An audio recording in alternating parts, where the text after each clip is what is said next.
I need new music. This is the JJO Discover New Music Podcast. Madison Solid Rock 94.1 JJO and JJO Discover New Music. Our guest this week is Ash Costello. The new album, Half Black Heart, drops March 1st. Very exciting. The fifth studio album. You. Yes, yeah, I know you guys are probably now just chomping at the bit. You've spent some time, a lot of time on this, and that actually kind of leads me into the first thing I want to chat about, because the release of Half Black Heart is kind of a long time coming, because really the first single dropped in August of 2022. So here we are, a year and a half after that, and now it's being released in its entirety. So let's go back to August. Hurts Like Hell is released. A first new music in 3 years from the band. What were the feelings then? And then now, given some time, here we are now, the culmination of all that work and the full album dropping. Talk about the emotional roller coaster maybe that you've been on. I don't even know where to start with that. Okay, I'll start at the top. So we didn't really do, you know, like some bands did their COVID masterpiece and like spent COVID writing records and like really took the time to be artists in a cave, being like hermits, you know. Yes. We did not do that. We did not do anything, because we spent a good 3 or 4 solid years on tour with In This Moment and Hailstorm. And not to mention the decade of touring we did on and off before that. That was like, when we got the call that all the tours were canceled, I felt relieved almost. And I was really happy to go home. And so I had missed weddings, birthdays, funerals, holidays, children being born, all kinds of stuff. And I was like, you know what? I deserve some time off. I'm not going to go right into making music or figuring out how we do live stream shows. Or like, I was just like, I'm just going to relax for like a minute. Yeah. So that turned into relaxing for a year. And then after that, after I lived some life and did some things, you know, we went through COVID. My career stopped. You know, I lost a parent. I got married and divorced. So when it came time to write music, I felt refreshed and energized and recharged, and I felt like I actually had things to write about. So that was just like such a roller coaster. So it went from like fear and anxiety to excitement and energy and a fresh perspective. What's different about this record is we spent a lot of time on it, where before we were touring so much, it was like you get 20 days, make a record, first 13 songs you write are it. This time, for the first time ever, we got to kind of be a lot more picky and throw songs away. Right. Try out new things. Yeah, so I feel really, really good about this record. I mean, I don't want to be all Dr. Phil or, you know, inside the actor's studio or artist studio with you, but do you feel maybe, or just from what I'm gathering the most you on a record that you've been able to put out because of what has happened and that downtime and getting that recharge? Are we seeing as much of Ash as we can, maybe from previously? I mean, yes and no. I don't think I'll ever feel content. I don't think I'll ever be like, okay, I finished the record. That's me. That's who I am. Because I'm always evolving. I'm already on to the next thing. I'm already like changed. So, but but the album is a perfect snapshot of where I was writing that record. Yeah. For sure.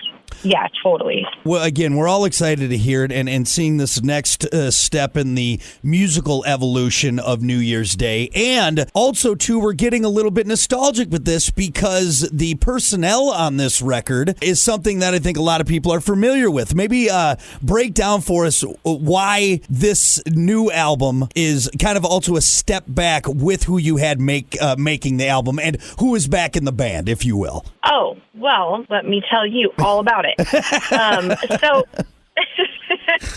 I don't know where to start with these. These are good questions.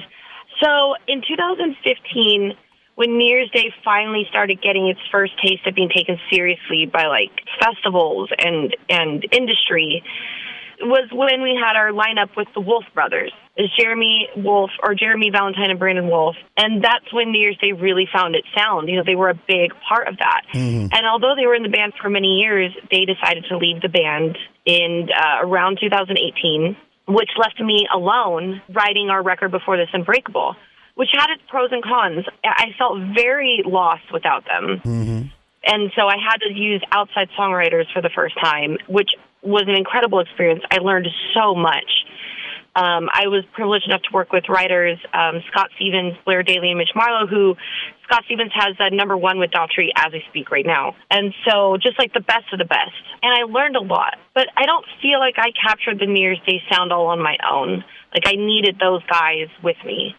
And when they came back a year ago and we started writing this record, I really feel like this is New Year's Day but evolved. Like this was the sound I was trying to get on Unbreakable. So I feel like, wow, what a roller coaster with that. But they were a big part, if not half the part of the writing of this record. Yeah.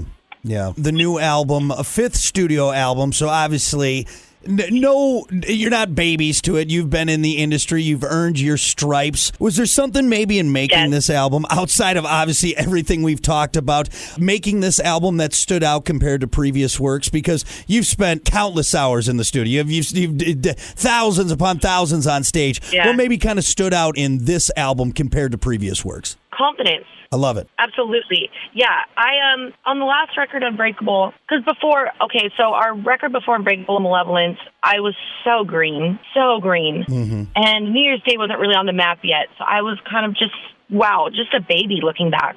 Then Unbreakable, it was my first time with outside songwriters and first time without my band, kind of doing it all on my own. And although I'm always confident, I was not really knowing what I was doing. It was more of a learning experience. This album, I went in Queen Bee. I knew what I wanted. I knew how to get it. I knew how to communicate it. I felt comfortable with everybody I was working with. I felt like they supported my vision. I was able to speak up. Because before I'd be like, I don't want to offend these amazing songwriters. I'll pick my battles. This record, I was like, you all know what I bring to the table. Right. So we're doing this together. And if I don't like it, I'm going to tell you. I respect you. You respect me. But we're here for the end goal together. And it really felt like a team. And it was just, I feel so confident. I think that's such a great answer, especially for someone who, seeing you before, would never assume that the confidence is not there, whether it's on stage or in interviews or anything like that. Yeah. So being at this point now and that confidence in there, was it an easier process for you? Was it, I mean, I know it's never an easy process, but did you find it maybe more enjoyable along with that confidence? I found it easier. Yeah. For sure. Well, at times easier, at times not easier. I mean, there were times where, I'm sure the producers wanted to just kill me because I had learned almost too much right. that I could call out everything that was off. Like, I heard stuff that as producers they didn't even catch. Yeah. Like things that were off key that maybe got buried and they didn't hear, but I was like, ooh, something's way off. And we'd go through each track until we found it. Like, oh my God, you're right. I'm like, I heard it. I don't know how, but I heard it. 'Cause I feel like my ears have been trained. I know what to look for. So it was easier and hard at the same time. The new album, Half Black Heart, out March 1st from New Year's Day, the fifth studio album. A confidence there, a step in a new direction. No, I wouldn't say new, but that next level for New Year's Day. Evolved. There's the word. Yeah. See, you did learn a lot. Look at that. You didn't even get me. Yeah, I did. I love My it. vocabulary expanded. I didn't get to that one on the word of the day calendar, but that's evolved, and I love that. And I'm so excited for you guys and just getting more out there. Listen, rate, share, subscribe. Discover new music now at WJJO.com, in the JJO app, or wherever you get your podcasts.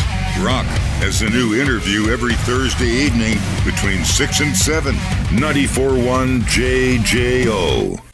I need new music. This is the JJO Discover New Music Podcast.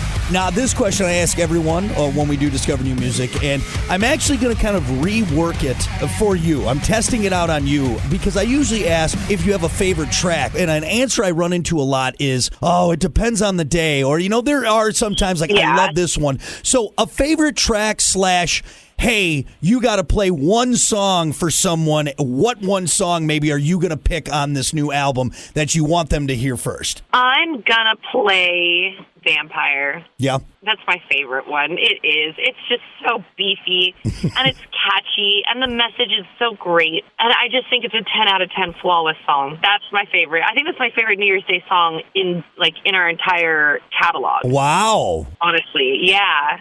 I love that, and I love the again the confidence you're bringing to that, because obviously you guys have a great catalog, a fantastic catalog full of unbelievable songs, and to have one maybe be now your new favorite in the entire lineup, I think that's super cool, and that's exciting for you guys. I feel really good too. That's a good feeling to have, right? Because I honestly, in my heart, feel like we've grown, which is a good feeling. That's so cool. I want to share with you, because you'll probably appreciate this. I recently interviewed Rob Halford of Judas Priest. Obviously, I don't need to say you. Yeah. You see, you don't. I know I don't need to lead with from Judas Priest. Everyone knows, but No, he of was. course. I asked him that same question, and he picked the song he picked, and he described it as it's just the audacity of that track, and I'm like, what a beautiful way. Which song? It was the title track, Firepower. I'd have to go, or what? It's off the new, but I just love that he described. And you kind of gave me that same answer with that, the beefiness. It's almost like that audacity of a song to just kind of get you going and beat you over the head and get it. I love it. I love that. I'm going to start saying it that way. From now on. Right. I mean, if it's good enough for Rob, it's good enough for all of us. Who gave that song the right to be that beefy? Right, exactly. I don't know. The audacity of that song. Well, again, I love that. For everyone, Half Black Heart out March 1st, New Year's Day. Very excited for it. And then I'm sure you guys aren't sitting still. You're going to be all over the place. What's coming up next for you? Next up, we have some secret shows we can't announce yet. They're still being locked in. And that's before our tour with Lacuna Coil. So we're rushing to get some things out there that are pretty sick. Awesome. And and then Lacuna Coil for the month, and then we can't tell you yet the other stuff. I wish you would even said that. You should have just said that. You should have said no comment, and I would have been better. Now we know that there's something amazing coming up, and we just have to wait now. We just have to wait. Good enough. All right. Yes, I love doing that. Better than nothing. Congratulations on the new album. Very exciting. Again, Half Black Heart. March 1st, New Year's Day. It's coming to us. Well, before I let you go, Ash, we got to do rapid fire now that the important stuff is out of the way. Sure. We're going to get to learn a little bit more about you. No wrong answers. Just go with your gut, okay? Actually, real quick, before I get to this, I do need to ask. I'm glad I remembered this. What is the color red of your hair? It's Luscious Raspberry by Splat or Rock and Roll Red by Manic Panic. Okay, so one of the two. One of those two, you'll get close enough. Close enough. I love it. Yes. Yeah. Perfect. A very appropriate song name. Absolutely. All right. Now that our fashion tips are out of the way, beautiful. Okay, here we go. Mashed potatoes or baked potato? Mashed potatoes. All right. Disco or techno? Disco. Yeah, disco queen. Okay. Soaked jeans or damp socks? Soaked jeans. Wow, a lot. Actually, I think it's been 50-50 on that one. Both are miserable, but all right. Soaked jeans. Yeah. Would you rather see Bigfoot or the Loch Ness Monster? Ooh, Loch Ness Monster. Now, question for you. Have you ever had any weird Bigfoot, alien, extraterrestrial encounters? All the time. All the time. Are you being serious or are you messing with me? Time. Being serious or are you messing with me? No, I'm being dead serious. So last year I went to this convention called the Piedmont UFO and Alien Convention. And it's in Piedmont, Missouri. It's a town that has one bar and a funeral home. That's about it. That's all you need, right? And they have that's all you need. And they have this convention because in that area, that's where the most UFO abductions have been reported. So they have people who claim they've been abducted by aliens come in and talk about their experiences. And one of the common things is amongst them all is they feel like aliens know and can kind of find people who want to have experiences. And I am one of those people. It's like when I'm in New Orleans, I'm walking down the street going, vampires, like, I'm here. Just Where asking are you? for it. Just asking for or it. like when I'm in the cemetery, I'm like, ghost, you're here, show me a sign. So I think like I kind of call it upon me. So I have had quite a few experiences over the years. That's because sometimes people like to have a gas at that. Maybe you go to that convention to have a laugh and poke fun at the hill people that supposedly got abducted. That's like I tell you what, I was just sitting in my trailer and all of a sudden sucked me right up into a spaceship. And Yes. But you're in it. You are legit with it. I like it. It honestly was a lot of camouflage overall happening at this convention. And one of the biggest people they talk about was the kind of purveyor of this convention. It was Bucky Nelson. And he said he was abducted over a span of 40 years with his dog, taken to multiple planets all the time. They came back to him all the time. Huh. And you're listening to it, and you're like, I kind of believe him. Like, his conviction is really like, I believe him. Oh. You know? I don't deny it. I love it. All right, last one, and then I'll let you get back to your alien hunts or your ghost hunters. Would you rather fight one horse-sized duck or 100 duck-sized horses? One horse-sized duck. No, 100 horse-sized ducks? Duck-sized horses, yes. Yeah, I think 100 duck-sized horses. I think that maybe that's more manageable. I mean, either way, it's going to be a good fight. Yeah, but I think you could hold your own either way. Either way, it's weird. Yeah, either way, it's weird. That's something maybe the aliens will have you do. They'll put you in a ring in an arena, and you have to fight them off. I like it. Who knows? Nothing would surprise me at this point. I love it. Ash, thank you for humoring me. More importantly, thank you for chatting new music again. Half Black Heart, March 1st, New Year's Day. Super excited for you guys, and it's always great hearing from you. Thank you so much. As always, thank you so much for your support, because without you, no one would give a crap about us. So thank you so much for being so supportive. Listen, rate, share, subscribe. Discover new music now at WJJO.com, in the JJO app, or wherever you get your podcasts. Rock has a new interview every Thursday evening between 6 and 7. 94.1 JJO. You can try it.